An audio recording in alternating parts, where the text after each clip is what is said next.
Hello বন্ধুরা, সবাই কেমন আছেন? আশা করি সবাই ভালো আছেন। আজকে আমি আপনাদের সাথে আমার পোষা টিয়া পাখি সম্পর্কে কিছু কথা বলবো। আমার এই পোষা টিয়া পাখি অনেক সুন্দর করে কথা বলতে পারে, যেমন মিঠু, দাদু, ও মিঠু, আব্বু। আমার এই টিয়া পাখিটি আমি খাঁচায় শুধু আবদ্ধ করে রাখি না।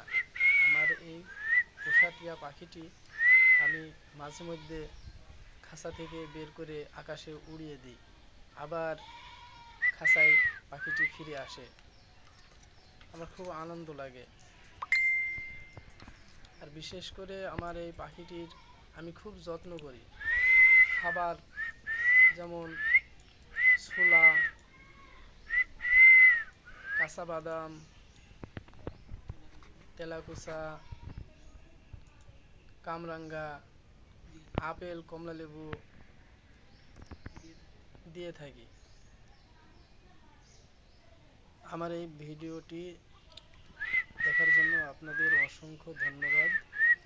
পরবর্তীতে আরও সুন্দর সুন্দর ভিডিও আপনাদের মাঝে শেয়ার করার চেষ্টা করব।